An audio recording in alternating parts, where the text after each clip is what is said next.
Welcome everyone to our webinar on implementing experiential education into your counseling curriculum.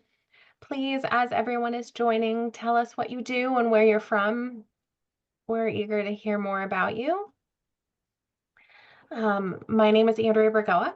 I am the Higher Education Course Adoption Marketing Manager here at APA Publishing, and I'm so pleased to have you all with us today.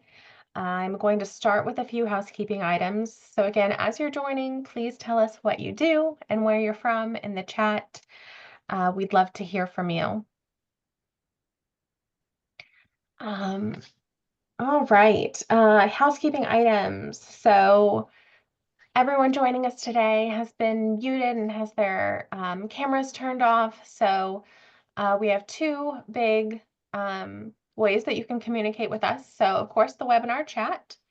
And then we also have the Q&A panel. So please use webinar chat to communicate with your fellow attendees, and then use Q&A to ask any questions that you might have for MacKenzie and Tony.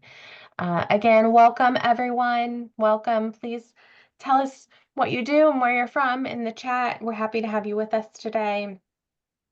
Um, this session is being recorded and the recording will be shared afterwards. That recording will have a chat transcript. So if you feel like you can't keep up with anything that's happening in chat, or you need the links that we share in chat, that will be part of the recording that we send. And we will be recognizing everyone for their attendance today with an attendance certificate. Now, that is not a CE certificate, it's just an attendance certificate, but you can add that to your CV. There's a badge that you can share on social media. So again, thank you everyone for joining us here today. So happy to see where everyone is joining us from and what you do. I'm going to turn it over to MacKenzie if you want to kick off on our presentation. Take it Yeah, that away. sounds fantastic. Thank you so much. Thank you very much to the APA for having me and Tony out. My name is MacKenzie Stuart. I'm a licensed marriage and family therapist, and I'm a member of core faculty at the Wright Institute in Berkeley, California, along with adjuncting for a number of different institutions here in the Bay and at Sentio University online. And so we're going to talk through a bit today about how to implement deliberate practice in your counseling curriculum. I'm seeing folks come in the introductions who work in adjacent fields, adjacent wellness spaces, basically anywhere that you're supporting someone with figuring out how to work with clients. Deliberate practice will be helpful around that. So we'll talk a little bit about some of the things that I have to offer in terms of helping you develop this, and then also how the APA book series can get you there. So starting out, I run a deliberate practice consultation group with Jason Brand, who's a social worker and another advanced deliberate practice trainer. If this is your jam, if this is your vibe, and you're thinking, I want more of this, Jason and I would love to support you in figuring out how to do this with supervisees, how to do this with yourself in your own practice, how to get better and learn different things. Because one of the things that I found in my own career is that there is a huge difference between conceptual learning and procedural learning. I was fantastic on the conceptual learning front as a graduate student. I could have listed off every criterion in the DSM for you from memory. And then the first time I sat down with an actual human being to have a conversation about how that might change how I intervened or how I might communicate that to a client, I was stumbling and tripping over my own words and did not have a lot to share.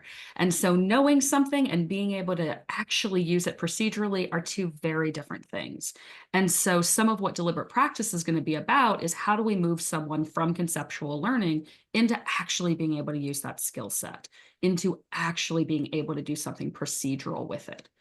I've been using deliberate practice in my counseling psychology master's student classes for the last couple of years now, and it has been incredibly successful. Students really like it because it feels practical. And so often the conceptual learning becomes incredibly overwhelming for folks at the graduate level, and giving them something procedural that they can practice, that they can drill, is going to be something that lowers their anxiety and improves their client outcomes. So let's talk a little bit about how this can look in different programs. If you are working at the undergraduate level, it's going to look different than at the master's or doctoral level. I tend to teach at the master's level, but I also do a bunch of community trainings. And so I have done deliberate practice exercises with lay people who work in retail settings or who are working in community clinics as peer counselors. At the undergraduate level, so much of what we're focusing on with rehearsal, because deliberate practice ultimately is about taking a skill, breaking it down into its component pieces, naming those pieces, and giving someone a chance to drill them. In music, we would see this with someone practicing scales. In sports, we would see this of someone practicing running sprints or running short distances or catching a ball or running a route. And so what I'm looking for at my level at a master's level is a little different than what an undergraduate instructor likely would need. At the undergraduate level, oftentimes deliberate practice is focused around helping students explore their potential career paths by trying on relevant skills. If you are an undergraduate psychology instructor, some of your students are trying to figure out, do I want to go to a doctoral program to do research? Do I want to do peer counseling? Do I want to be a student mentor? Do I want to be in some other kind of support role? Do I want to become a therapist someday? And so a big piece of deliberate practice at the undergraduate level is letting students try on some of those clinical skills like doing reflective listening. Oh, how do you show that you're listening? Do you nod? Do you nod physically? Do you nod verbally? And then letting them play with that and practice that as a form of deepening into the material that you're presenting. When I think about my own experience as an undergraduate student, I took a psychology course. It seemed fun at the time. And I was really interested in my instructor's stories about how that played out. And deliberate practice at the undergraduate level would have given me a chance to try on how that plays out. At the doctoral and master, oh, yeah, Tony, jump in. Oh, no, go ahead. I'll wait till you're done with this slide. Yeah, for sure. And Yep. at the master's and the doctoral level, things tend to look a little bit different because we have learning outcomes that are being given to us maybe by a licensure body or an accreditation body that's saying, hey, you got to make sure that you cover the following things. And so at the graduate level, I'm often focusing on clinical interventions that are tied to some kind of learning outcome. This is going to help folks get from that conceptual knowledge to procedural knowledge. So if I were to ask most of y'all in this room who might be therapists or who work clinically, most of us can say, yeah, our students know that therapy might begin with an informed consent process where we talk about the limits of confidentiality or client fees. But so few of those folks have actually practiced saying, here are the limits of confidentialities. Here's my here's my cancellation policy, or here are my fees. And so deliberate practice creates a really structured learning environment where a student can practice that one thing at a time. My experience before deliberate practice was I did a bunch of role plays, and those long form role plays where I would say, go practice doing the informed consent process. If I circuited after 5 minutes of that, they were talking about traineeships, they were talking about practicum, how their weekends were, but deliberate practice creates this nice container for students to actually practice this piece. How this plays out in different settings is going to depend on your style. One of the things I like about deliberate practice is there's a bunch of different ways to implement it. I have done this as a fishbowl where I am the clinician and one of my students is reading a statement prompt for me to model and practice a skill. For our students, they often will say, oh my gosh, you, the instructor, are so incredible and wonderful, and you know how to do everything, and you're deeply magical. I am not magical. I am just more experienced. And so giving them an opportunity to see them watching me make mistakes, have to do something over again, having them give me a statement and then me go to do it and tripping over my words and saying, oh, that was not my best work. Can you read that statement for me again so I can try that again? And then they get to see that I'm also a lifelong learner, not just them. That is an incredibly valuable modeling. It means they don't feel like they have to do it perfectly themselves. So I love a good fishbowl. Most of what I'm doing in my classroom and where I suggest that beginners with this process start is that you pair students up or you put them in triads or small groups and have them try on a skill. Then as the instructor, you can circulate and you can provide feedback. You can say, oh, this is what I heard, and this is what you might want to try on your next rehearsal. And you'll get to experience a little bit of this today. If you're teaching courses online that are synchronous, you can also say, put your answers in the chat. And then you can read them out loud and say, oh, this is what I'm noticing and what I like. And then people get to experiment and think about, how do I want to try out this skill? Like many of us, I don't love the grading process of being an instructor. I'm mostly in it for the student relationships and the ability to share knowledge and create a fun new field. And grading is a part of that, apparently. And a lot of what I've shifted to has been having students video record themselves as part of assignments and then submit those assignments.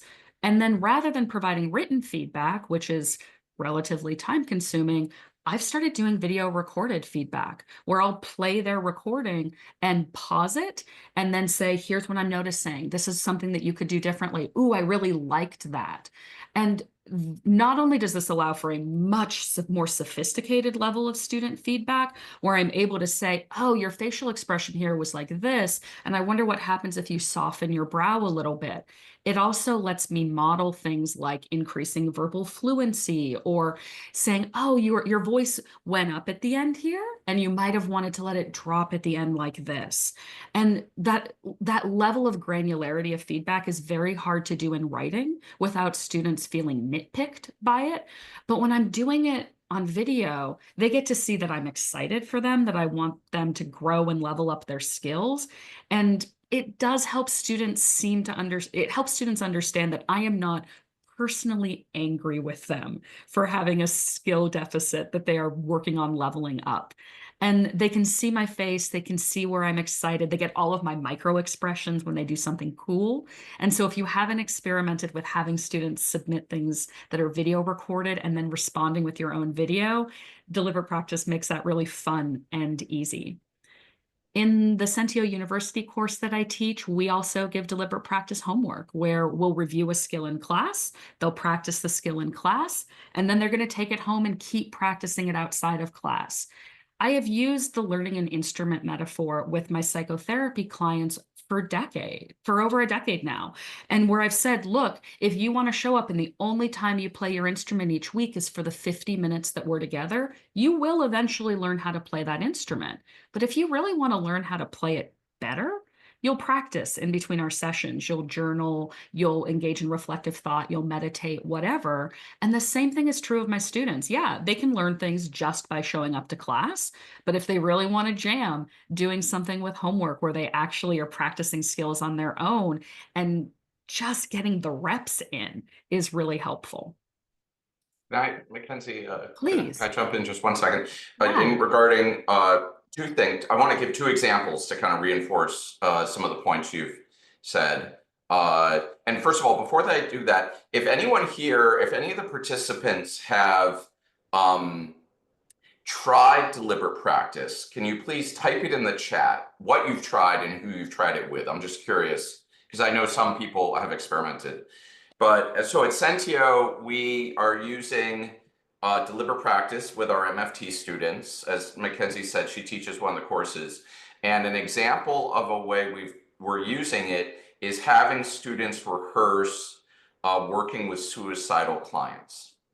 So clients who come in with some degree of suicidality, we have the students rehearse doing risk assessments and making safety plans and all that kind of thing. And we found that it's really helping the students build confidence, even though they already had the intellectual knowledge of what to do. They could write a really good paper about it. It's helping them build the procedural confidence to be able to do this really important work with their clients. So that's one. And two, we've used deliberate practice with undergraduates they're usually juniors and seniors, and they're in a clinical skills class or something like that, or in one of our internships. And they are using deliberate practice to get a feel of what it feels like to be a therapist. and what kind of challenges therapists encounter. And they have told us it's really helping them get motivated to pursue graduate training in mental health. Thanks, MacKenzie. Oh, I'm seeing a couple of the questions pop up around the video grading in particular. I use a very low-key process. You are currently in a Zoom that is being recorded. And with me sharing my screen, I roll up a Zoom and I just sit in it by myself. I screen share the student's video submission. I've gotten those through various learning management systems. Sometimes the student will share it with me on a platform like YouTube. I screen share it. I put my face up next to it. I hit record. I play it and I look at it for the first time while on video, and then I pause and hit spacebar to pause that video to give more detailed feedback. I unpause and I keep going from there. I am not trying to make this a high-tech, complicated thing for myself. Then once I'm done with Zoom, it spits out all of the graded submissions in a folder for me, and then I re-upload them to the learning management system and students get them from there. I am not trying to do a super complex platform around it. It was really something, originally it happened because I had broken a finger that I needed to type, and it was necessity being the mother of invention. But the feedback I got on my course evals from students about that level of feedback, about how nice it was to get so much feedback on such a short submission, that was really helpful. In terms of what you do when students don't review the video feedback, I'm usually able to tell on a future submission that they haven't been looking at prior feedback. And at that point, I don't require them to review it more than that. I don't do a punitive model there. They will just not get a better grade on a future assignment. And so oftentimes I find that if I'm giving them multiple video assignments through a term, that helps, because once I've given you a round of feedback, I will start grading a little harder in the future. So, all right, that's how I'm managing this on the educational side. The place where I originally learned deliberate practice for myself was around clinical supervision. My first exposure to this was in terms of how do you make therapists better at this work? And not just how do you make the best therapists better at this work, but also how do you make the worst therapists a little bit less bad? And so a part of this is looking at video recorded client sessions, and then that provides this nice foundation for, hey, I'm seeing this as your clinical supervisor. Are you seeing it as well? No? All right, let me show you what I'm seeing. And that's been really lovely. But I also, in all the clinical settings I supervise in, I don't always have the benefit of client tape. And so sometimes I'm asking for students or trainees to report back to me. What did you notice in session? What came up with that client? Where did you feel stuck, or where did you feel like you did something particularly well? And I can still get on the same page as a trainee, just like I was doing in relational supervision before ever getting exposed to deliberate practice. It is hard to overstate how incredible it is to watch a clinician who is a trainee, maybe a second-year graduate student, doing work that is on par with folks that have 5 or 10 years more experience than they do, just because they are rehearsing a skill that is there to benefit their client. I've also seen in my own practice, I have sat in a supervision group, looked at tape of my own supervision, sweat through my shirt, and then gotten really beautiful corrective feedback about, hey, you could do this differently and it would improve your supervisory skill. So it can give you hives initially. I'm not going to lie to you. I'm not going to say, oh, deliberate practice, it's the easiest thing you could ever do. And I really love the opportunity to get feedback from trusted colleagues, people who care about me and my professional development. And my supervisees have found that is useful for them as well. So it works in dyadic supervision, where it's just me and the supervisee. In triadic supervision, I get someone to help me identify places where the clinician could have done something differently. And I get a thought partner in what might have done. Starting that sentence over. I get a thought partner for what the other clinician in the room thinks this person might have done better, and they bring their ideas and their own clinical orientation in. It's just a delight.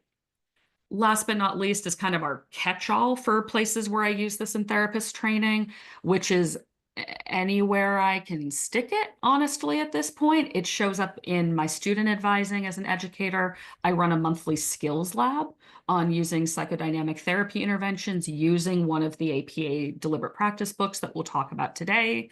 I use it when I do clinical training for community mental health organizations.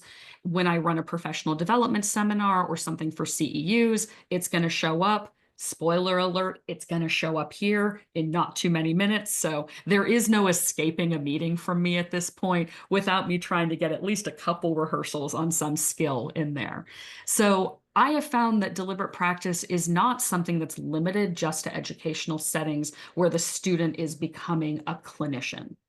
So in terms of defining deliberate practice, it is a structured rehearsal. I'm seeing that question come in on the chat and wanting to catch up. And so what we're looking at, do you have a night, Tony, do you want to field this one? Yeah, do you mind if I jump in? So I imagine a lot of people here have done clinical role plays. That has been fairly common in mental health training for, decades or, many decades. What is different about deliberate practice, and specifically about our books and the Sentio model, is we are focusing on specific micro skills, and we repetitively rehearse those skills while giving feedback until the trainee develops some level of competence and confidence. Traditional clinical role plays will just go through 10 minutes of a session or 20 minutes of a session or what have you, which has its value. That's great. But you'll cover 20 different skills or 30 different skills. And the odds of the trainee walking away having internalized those skills or moved any of those skills into motor memory is very, very low. So think about it this way. Here's a thought experiment here. Think about a musical instrument you played or a sport you played, and think about how you learned it. So if you learned, let's say, piano or some musical instrument, your instructor didn't just give you pieces of music and just have every time, play pieces of music. You would actually practice certain notes, and you'd practice short pieces of the whole piece of music. And you do it again, and you do it again, and you do it again. You try to flush out all your mistakes with the professor there. Deliberate practice is, we consider it failure facing, where we're trying to flush out all the quote unquote failure in practice. So then when you sit with the client, you've kind of internalized or moved those skills into muscle memory.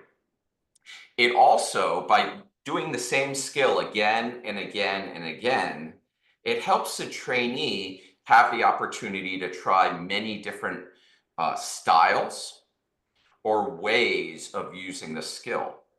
So for an example, therapy skill is, let's say, empathy, right? This is used across every therapy model. There's an infinite number of ways of providing empathy to any given client situation. There's no one right empathy, right? It'll depend on the client, depend on the trainee, depend on the situation. And if you rehearse a skill 10 times, the trainee can try it 10 different ways. And so it's helping them kind of stretch. It's helping them explore. It's helping them work through any anxiety or countertransference or experiential avoidance they might be experiencing, all before they sit with the real client. So thank you for that question. MacKenzie, should we move on to the next slide? Let's talk about you not having to reinvent the wheel here. Okay, I can speak about this very, very quickly. Yeah, please do. So this is our series of deliberate practice training books with the APA, and we're up to about 20 books. If you include, there's about a half dozen that are coming out over the next year. And they are on many of the major models of therapy, and each book has 10 to 12 exercises that are suitable for graduate school trainees. They can also be used by undergrads who are kind of having a clinical skills course and that kind of thing. That's good. It's exciting and fun. And this is kind of how so looking at one of the books in particular, this is from the Deliberate Practice and Motivational Interviewing book. And so these are the skills that are going to show up within that. Everything from simple reflections to eliciting change talk to simple and complex affirmations.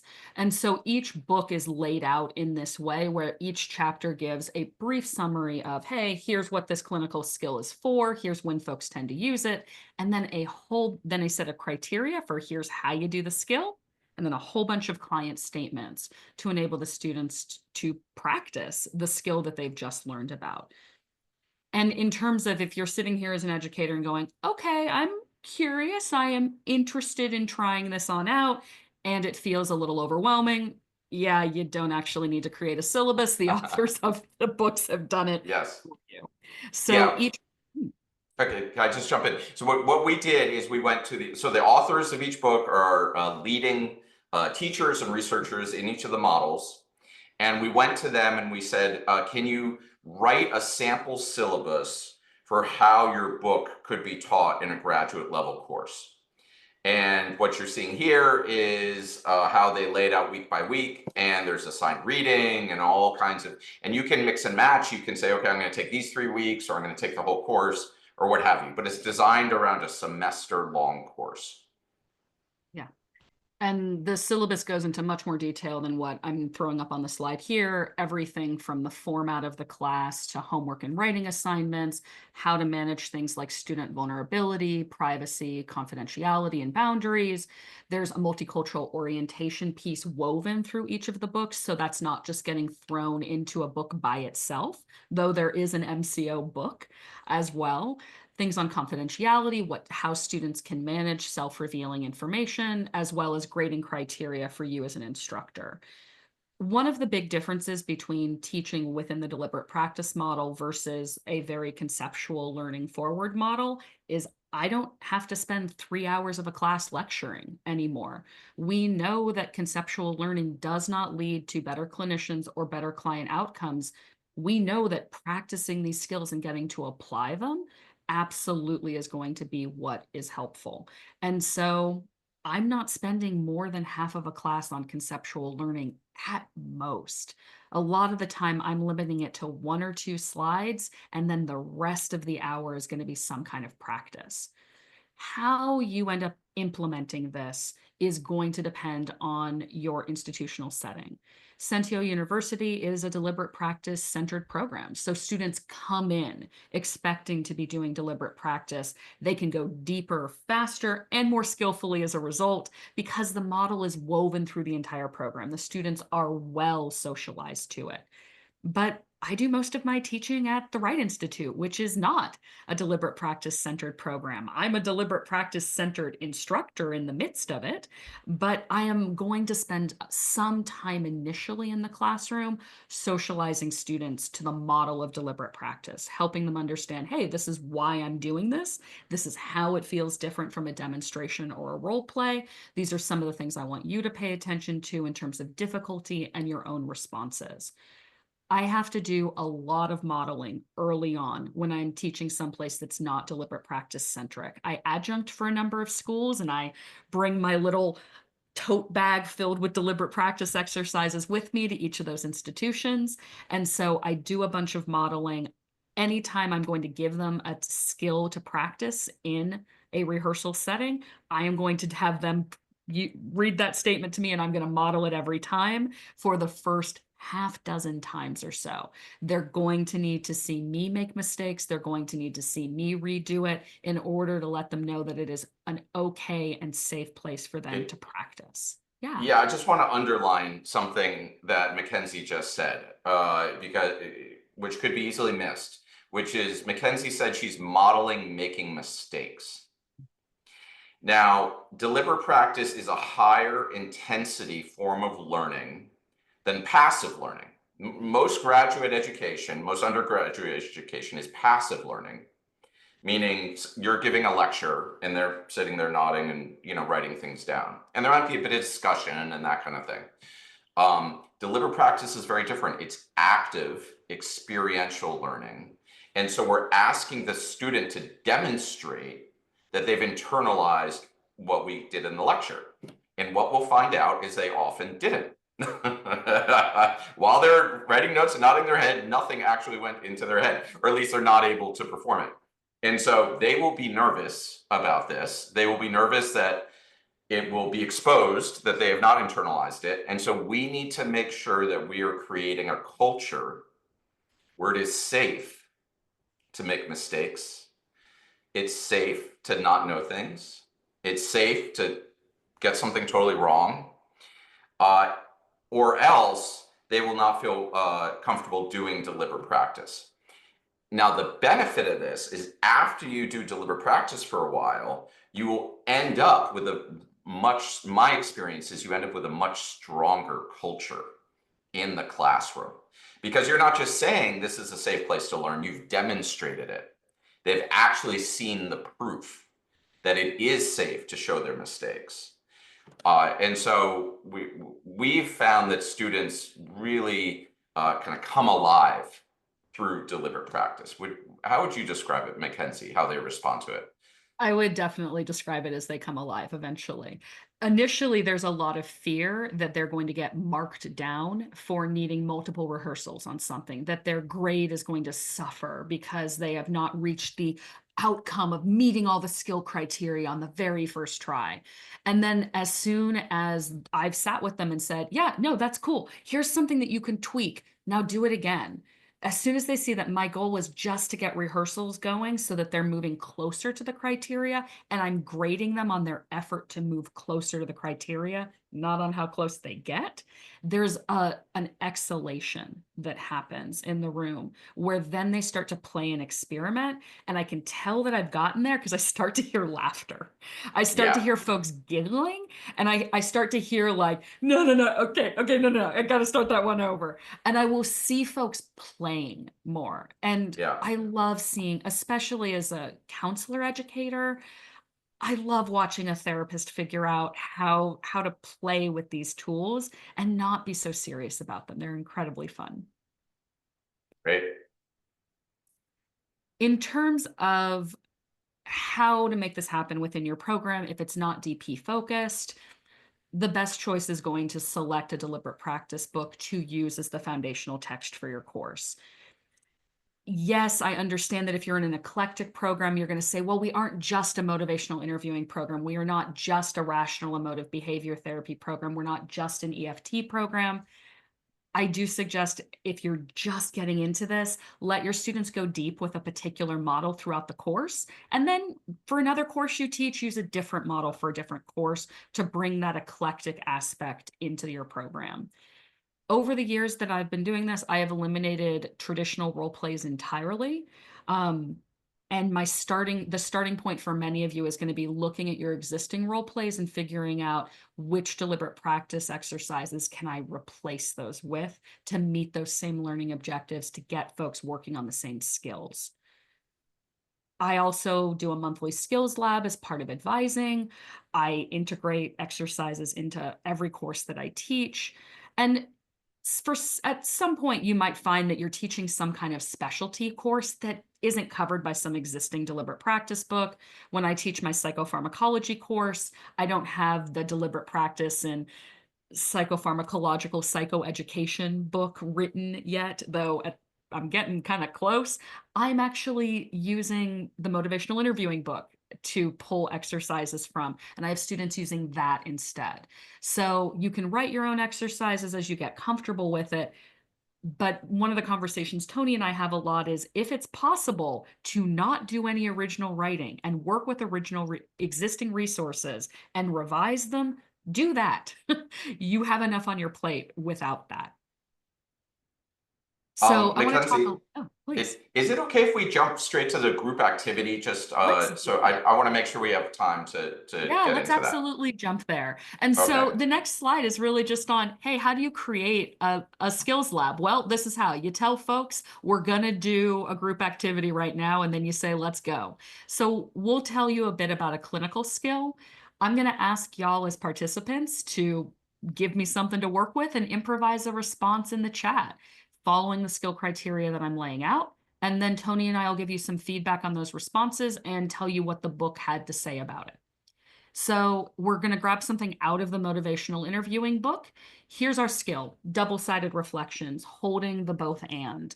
So the clinician is going to reply to the client with a double-sided reflection by first reflecting the sustained talk, the thing that makes the client say, I want to keep things the way they are.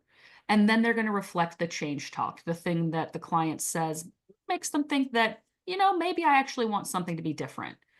What makes it a double-sided reflection instead of a mere exploration is that we link the two of them with the word and, not the word but. And so let's give ourselves a little time to play with this. So here's an option for you. Client says, I've thought about talking to someone about my depression. I wish I felt better. I just don't even know where to start. How do you even find a therapist? So take a look at the criteria, give yourself a moment to write up a reply and pop it in the chat.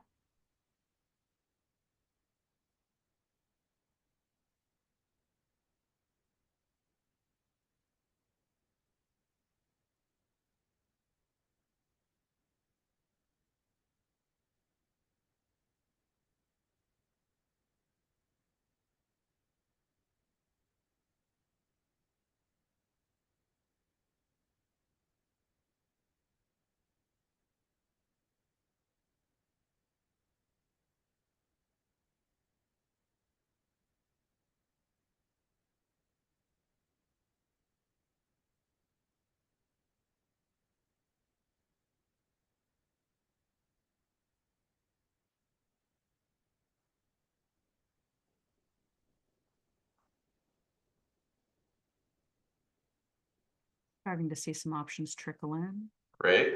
Well, here comes some. So something I want to note is typically when we use these books in deliberate practice in classes, we will not be typing answers. We'd be having the students do this live, face-to-face, or through the Zoom. And the reason is typically therapy is delivered, counseling is delivered live, face-to-face, or by Zoom. It's not delivered through typing.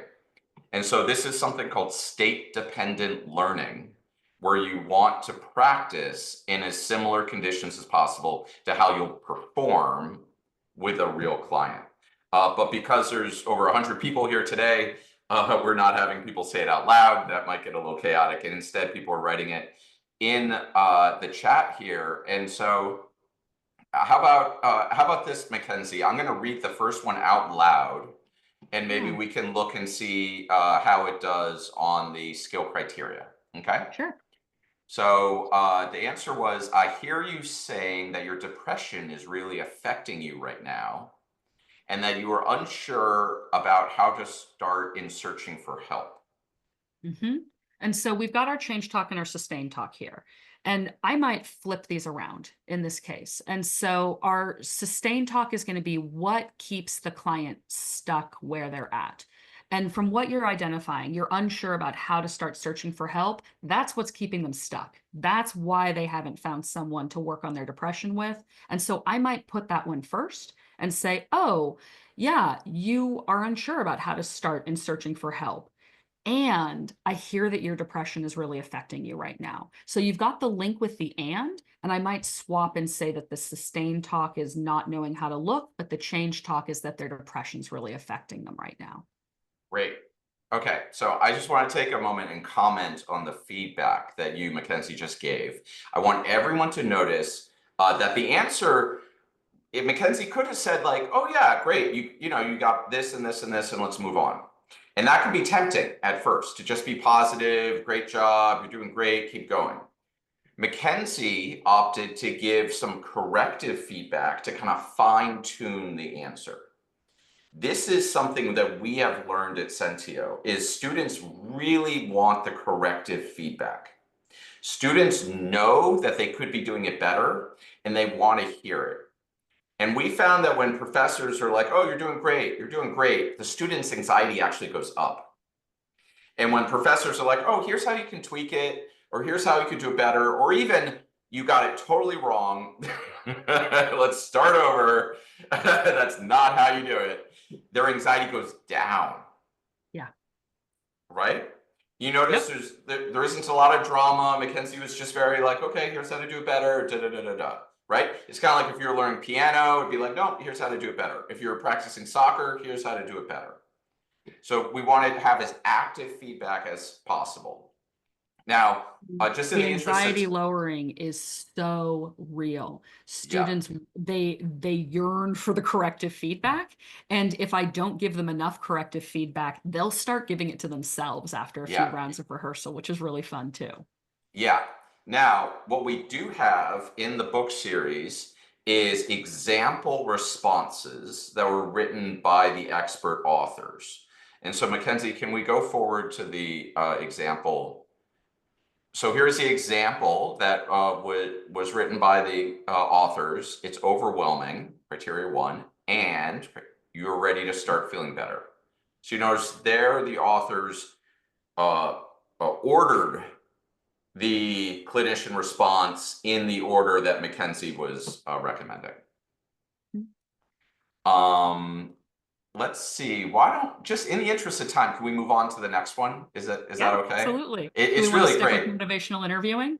Yeah, let's do another MI. Let's give people a chance. I love how everyone's taking a stab at this, and it looks like people are really having fun with it. Yeah, Okay. I'm into it. And so, same set of criteria. And this time the client is saying, my primary care provider told me I should be careful about how much cannabis I'm using. She said it could be causing my sleep problems. It's how I unwind, though. I look forward to it at the end of the day.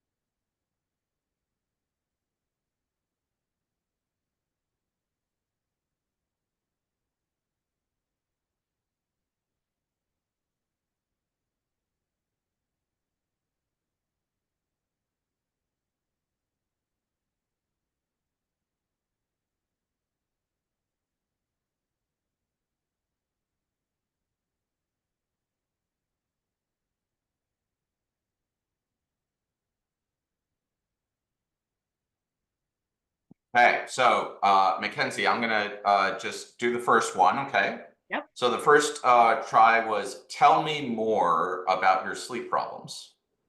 So I love that as an intervention for a different set of criteria. Tell me more about your sleep problems is an exploratory question. And what I'm looking for here is what's keeping things the same in this person's life? Like, why would their cannabis use stay where it is versus why might they shift it? And so that doesn't meet criteria for this one, even though I would use that intervention elsewhere.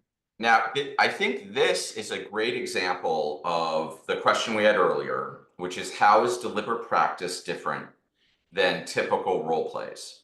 Because in a typical clinical training role play, you just do therapy, and this is a perfectly good general therapy response. It would work in many models of therapy, and I don't think anyone would argue it's bad therapy or anything like that.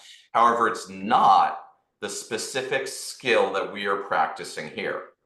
Now, anyone who has taught or learned MI knows that it can be deceptively difficult.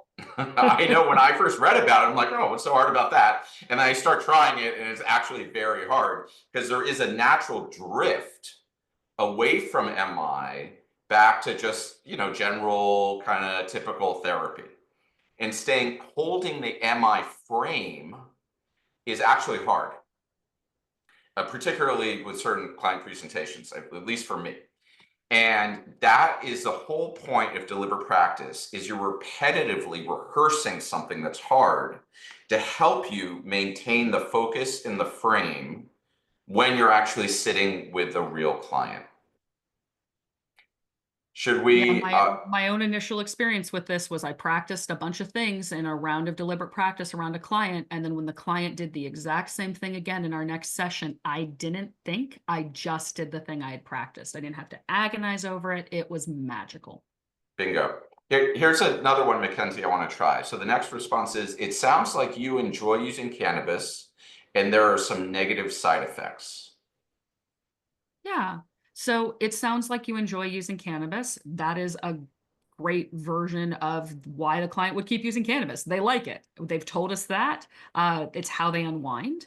They enjoy it. And then the other half, and it sounds like there's side effects. I think there I might soften it a little bit because the primary care has said that they think it might be causing the sleep problems. And I'm having to go nitpicky to find something to shift or change there. So chances are, if we were doing this in class and you had said this out loud verbally, I would be looking at your nonverbals, like your facial expression or your Yeah. use of voice. So the cool thing with deliberate practice is when someone starts to hit the skill criteria consistently, I can then start giving them feedback on a different level, how they're communicating it. And so there's nice ways to go deep before the person moves on.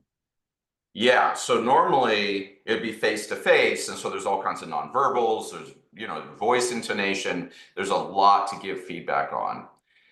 So I would say we've gotten a lot out of this. How about we fast forward a bit to one of the psychodynamic skills, just Yeah, so, let's do because they're that. Do quite we want different. to say what the experts had to say first? Oh yeah, I'm sorry. Yes, let's do that. Yeah, let's check in with them. They did go through the trouble of writing a book for us. So, all right, you've been using cannabis to unwind at the end of the day, and you worry that it may be interfering with your sleep. And so this person, like this sample therapist, is grabbing just straight out of the client's statement. And what I can say from looking through the chat, a lot of you did some really lovely summaries and transformations of what the client shared. And so let's jump forward a little bit and let's kind of talk a bit through some psychodynamic skills. And so if motivational interviewing isn't your jam, we can take a look at using metaphors within psychodynamic work. And so here, the skill we're gonna practice is asking a question using aspects of the patient's metaphor that would likely prompt them to expand on their feelings or understanding in some way. The word metaphor comes from these Greek words meaning to carry over. And so it's linguistic processes where something gets transferred onto something else as if it were the first one. So the one I got in middle school was the fog walked in on cat's paws. So let's get a look at what this can look like here. And so we're going to stay within the client's metaphor, asking them a question that might get them to explore their feelings some more here. So your patient says, they looked at me with piercing eyes. Where do you want to go with that?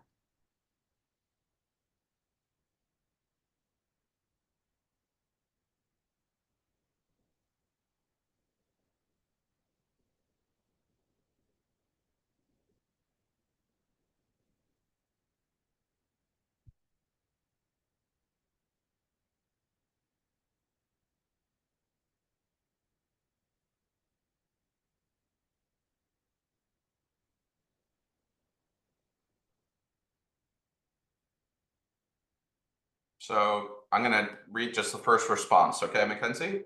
Yeah, sounds good. How did their piercing eyes feel? Yeah, and so that is a very straightforward question. If we're trying to stick within the metaphor, we are technically doing that. We're saying, hey, there were these piercing eyes. How did they feel? I am interested in seeing some deepening in terms of how can we continue to use that metaphor? We have someone else who asked what part of you seemed to be pierced. And so that person is deepening into the metaphor and really saying, oh, I'm staying with the piercing eyes. How did that play out? And so I think there's some room to stay within the metaphor more here and get them into the feeling more indirectly.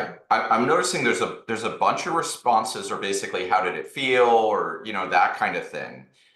But the authors here are aiming a little more at, they say, expand their feelings or understanding in some way. So maybe a little, let's see what they said. Let's see what the expert Well, author let's take said. a gander here. And so the place where they went with this is when their eyes pierce you, what do they see? So when that person is looking at you and their eyes are so piercing, what are their piercing eyes perceiving? And that's going to let us expand on the client's experience in some ways. And there are just some really lovely responses in the chat around what were you pierced with? Do you feel like they could see through you, etc. And Now, so there's go.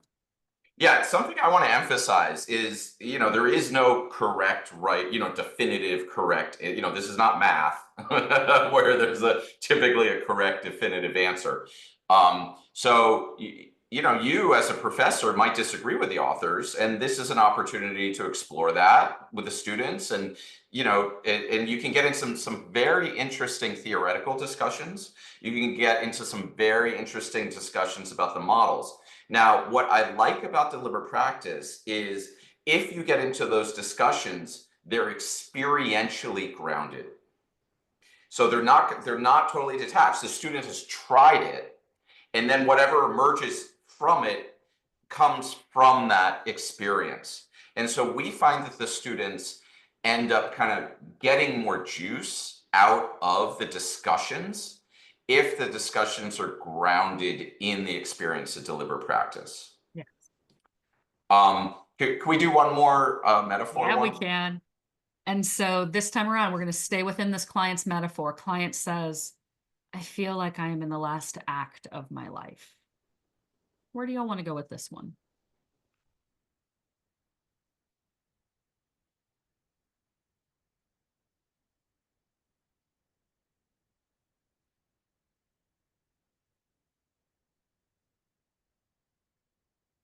Ooh.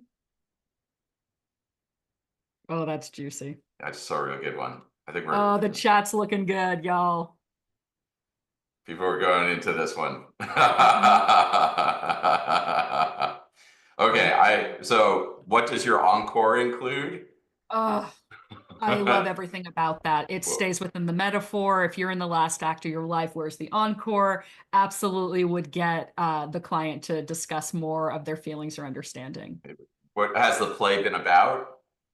What has the play been about? I love that. I love this idea of, hey, if we're in the third act, what happened in the first two acts? Help catch me up, and that'll help explore their understanding and their feelings. I love that too. Let's look at, just because we're running through time. Let's look and see what the Yeah, absolutely. expert. And so this author went, what is the title of the play that is your life? I love that answer. And I'm not going to lie, I love y'all's answers more. And one of the things I've really found is beneficial in working with a deliberate practice book is picking one statement and being a little nitpicky as an instructor, so students know that there's so many correct answers. Because there's a bunch of correct answers in the chat, and I'm really enjoying reading through them. So I get to feel like I'm playing too. Yeah, so there's one answer I want to say here, which is, what are the reasons behind feeling that? So what do you think of that one? It doesn't stay within the metaphor, and part of what we're Right. practicing here is staying within the client's metaphor Right. of the play and the acts of the play. Right.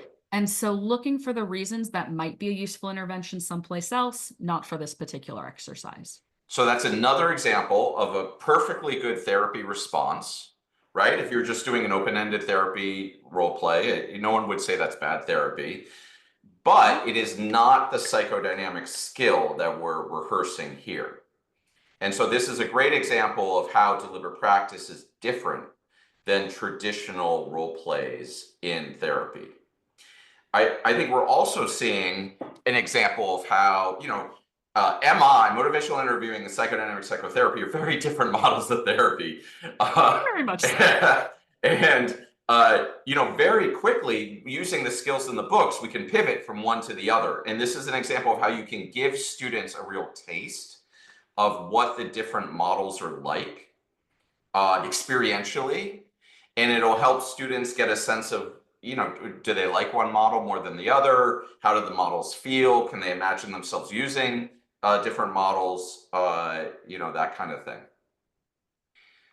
I think we're running out of time. If anyone has any last questions, I know we've covered a lot of ground. I want to thank everyone for your participation. This is really cool to see. Truly, it's way more fun when y'all jump in. It's really, it feels like play for me as an instructor as well, whereas I often felt like role plays were pulling teeth. And the other thing here is that, look, you put me, an experienced clinician, in a role play, I'm going to do the skills that I know and like and am good at the entire role play. I am never going to stretch myself into a new skill. And this gives me an opportunity to do that here.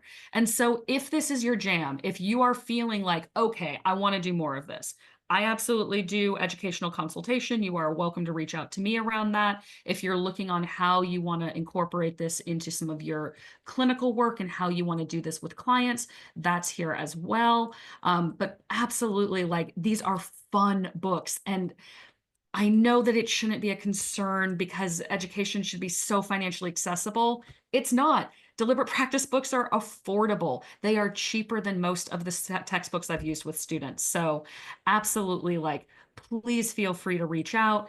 Come and join Jason and I in a group. But my email's here if you want to touch base. Tony and I would love to hear from you. Yeah, now free review copies of all the books can be requested through the APA website, and I put the link there. If you click through to each book, you can request a review copy, and you can also reach out to us, and we're happy to direct you or provide free resources. There are free deliberate practice resources on our website, including videos and all kinds of stuff. So. Thank you everyone for attending today and for your participation. You really made this lively. Yes, thank you so much. And I'll include the links one more time for the full series and how to request internationally, because I do know we have some international friends on here today. And MacKenzie and Tony, thank you so much for being here today. I know it was enlightening for me, and I'm sure it was very enlightening for many of our attendees. Thank you for organizing this, Andrea. I really appreciate it. I see a request in the chat for a part 2, so we might have to start working on that. Oh, we'll do no. We'll do it. And please look for attendance certificates within a week. It's not an automated process. We have to do it manually. So those will be coming soon. Thank you so much, everyone. Have a great day. Thanks, Bye, everyone.